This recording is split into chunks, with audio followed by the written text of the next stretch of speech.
Growing up in rural New Hampshire, Hannah Bascom's parents taught her and her sisters to respect the earth. My dad had grown up on an organic farm before organic farming was a thing. And, my parents were composting before it was cool, just had really good environmental stewardship at our core growing up. Hannah didn't inherit a green thumb, but she did grow up wanting to make a positive impact on the world. So she took a job right out of college working as an analyst for a small education nonprofit in Massachusetts.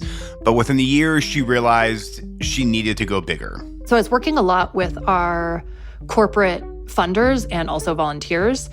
And I pretty quickly came to the conclusion that if I wanted to really ultimately create positive social impact, I had to figure out how to do it vis-a-vis a big company, because I saw that those organizations had, philanthropic budgets and well-paid employees, and also, some political clout and all those things. So she changed course.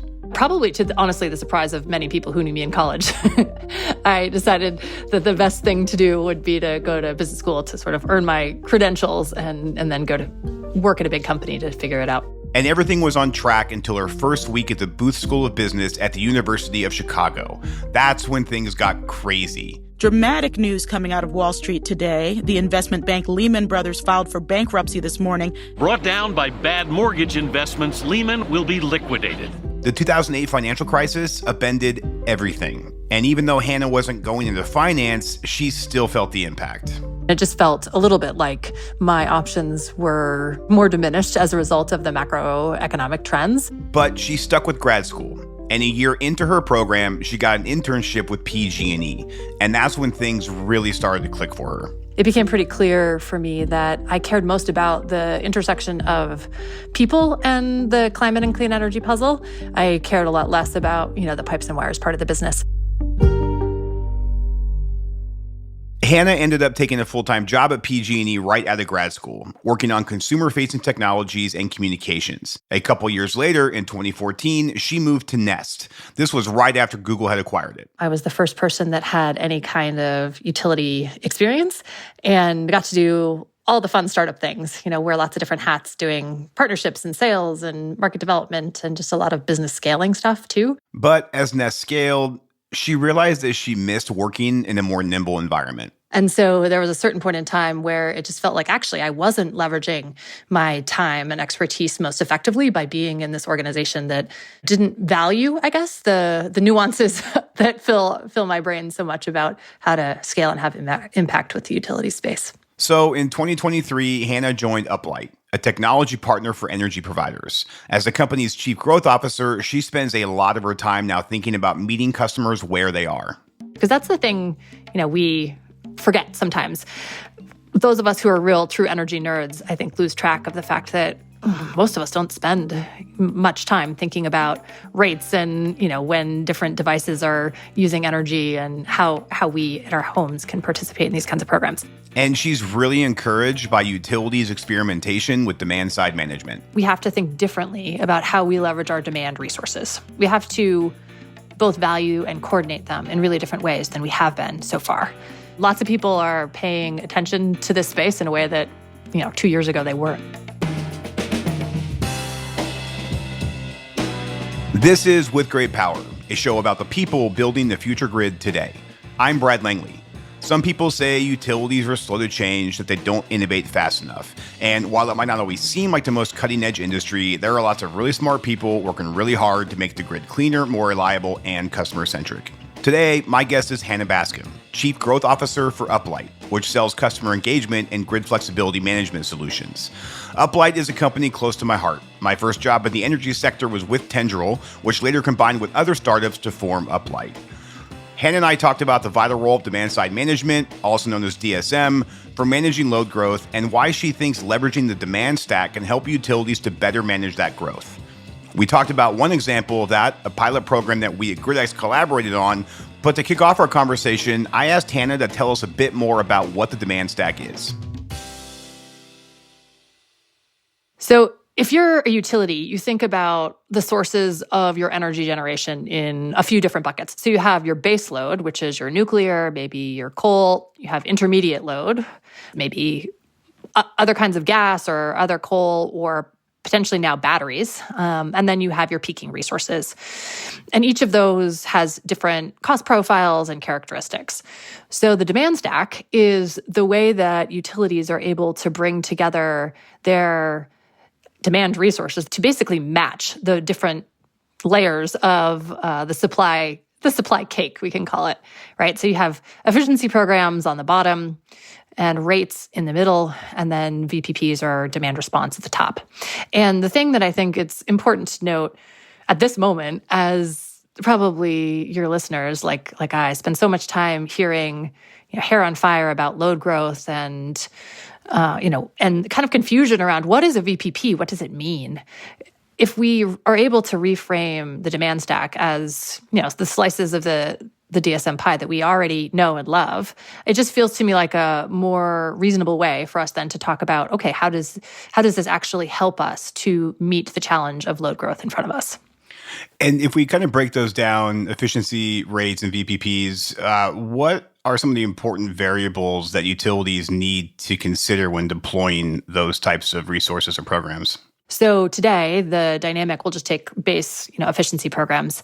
The dynamic of most efficiency programs is that there is a cost effectiveness calculation that honestly, probably given what we know about costs of new generation, probably that's too low. But nevertheless, those programs start and stop. They have caps. They are oftentimes promoted in discordant channels such that it's confusing for customers to participate. And so you have to start fixing all of that so that those programs are also coordinated with rate programs that are also coordinated with, VPP or demand response programs. And we know from the programs that Uplight offers, as an example, customers that are highly engaged in our email home energy reports are 4 times more likely to enroll in a demand response program. So when you do it well, actually, it can be way more cost effective to serve those customers, and also, of course, much easier to acquire them in various new programs going forward. But it requires a different way of, from a regulatory perspective too, actually, focusing on the customer side of the business. Yeah, I feel all too often not just utilities, but the customer is kind of ignored in this process, and they're essential to it. Are you starting to see a shift where utilities are really embracing the customer in this and realizing that they do need the customer to engage to be successful? Yes, definitely. Utility CEOs are all very wide-eyed because they are coming to a place of, gosh, I don't know how I'm going to meet this load growth, and it feels like the customer DERs are going to have to be a big part of it. And I don't really have any idea how to go about, thinking differently about the customer programs that I run. And the way that they need to run the grid will also be different. So I would say there's universal awareness that the thing that has gotten us here is not the thing that is going to get us where we need to go. So any examples of utilities that you're either working with or you admire in the space that are really embracing the demand stack and the role of the customer in really maximizing the demand stack? Yeah, so I'll give a little shout out to PSE. So one of our favorite rate programs that we did with you all at GridX, Brad, showed in the first phase, so the pilot phase, customers were 94% favorable and shifting during those peak times. So I would say as they roll out this program to all of their residential customers, they're also thinking about, they also have a VPP with us, which is forecasted to be, I think, around 80 megawatts by the end of the summer. So really big multi-asset, multi-class VPP. And both of those things are in pursuit of a legislative mandate, actually, to reduce peak load in Washington by 10% through demand flexibility. But then also, of course, it's starting to be a much more coordinated program that customers will be able to, all participate in their own ways. Is there something about the culture or the leadership at Puget Sound Energy that make them be more inclined to do something like this? As other utilities think about ways to embrace this kind of thinking, what do you see as some of the core traits that allow a PSC to be really effective and kind of a first mover in this type of work? It's such a good question. I mean, first of all, the leadership team at PSC is extremely innovative. So that is important, and they really are leaders in the space. But I think also the regulatory piece of it has not insubstantial impact, right? Utilities are starting to think about and sometimes have good success in aligning their interests with their regulators. But especially now at this pivotal shift where putting a bunch of new assets in rate base is going to kind of like max out the cost for consumers at the end of the day. It's not going to be the primary tool for solving the problem. I would encourage leaders to think about how do you just think differently about the regulatory paradigm such that you can continue to invest in the grid in the way that, of course, yes, we need to do for climate adaptation and load growth, but also there's true benefit to the utility business model to lean in on the demand stack side of things, because it truly is a win-win if we look at the relative costs for what the business as usual scenario would be. With regards to PSC, we talked about the rates component a little bit, the VPP. We're seeing a lot more utilities transition to time of use rates across the country, and engaging customers and getting them to opt in and be successful in those rates is very important. Any specific lessons learned from that rate engagement effort that you think other utilities might want to take away from? I think that there is a fear from many utilities and regulators as well that you actually can't just go big from the beginning. But as a Californian that was just defaulted into a TOU rate, I actually think that's wrong. I think that there is a way to engage customers in TOU rates from the beginning and get better results. But you have to both set up the rate construct as well as the tools for customers to manage. And that means different things to different customers, of course, right? Having a Nest thermostat is awesome for customers that want automatic shifting, but not everybody wants that for their house. So making sure that you're reaching customers with the information and in the channels that they need is pretty crucial. But you see APS, for example, they have, I think it's like 2/3 of their customers are on a TOU rate with a demand charge, I think most of them. And those are the customers that have the highest customer satisfaction. So it's pretty remarkable, actually. If you do it intentionally, you can get really good results. Ultimately, how much can the demand stack be leveraged to meet load growth? Ooh, it's such a good question. I was just nerding out on a bunch of industry research reports to try to answer this question for myself. So a lot is the answer. The estimates are that we need about 200 gigawatts of additional peak by 2030. And so you look at the reports that have come out on VPPs and load flexibility. So you got the liftoff report said 80 to 160 gigawatts is possible. And then there's this new report that came out from Duke. They said that with 0.5% curtailment, you could add 100 gigawatts to the grid. So VPPs and just core load flexibility get you more than half the way there. And as we consider flexibility, we need to divorce ourselves from thinking that, okay, data centers are actually the ones that need the flexibility inherently. I think that there might be more appetite to flex other loads in the market as well, because we know that there's a ton of both resi and commercial customers that are not in load flexibility programs now. And so if you shifted the economics for them, it might be more cost-effective and beneficial to actually pair that kind of load with a data center load. And that's not something that I've heard enter the narrative a whole lot, but it feels like a pretty interesting thread to pull because, there are some data center loads that can flex, but I've also heard a lot of concern that, some of them are just a little immovable. I don't think that has to necessarily be a blocker if you can think creatively about leveraging the overall portfolio of resources on the grid. So anyway, that's the VPP side of things. Then on the rates side of things, there's an LBNL report that said just TOU alone could bring down 1% of peak. And so I actually think that if you pair that with the other kinds of rates that they talk about, you could probably get something like a 5% peak reduction. So GridX, you got a bright future there. Lots more to do. And then on the efficiency side of things, I think that the stat today is something like 6 gigawatts of peak is just the result of efficiency, which of course is every hour of the day also creating benefit.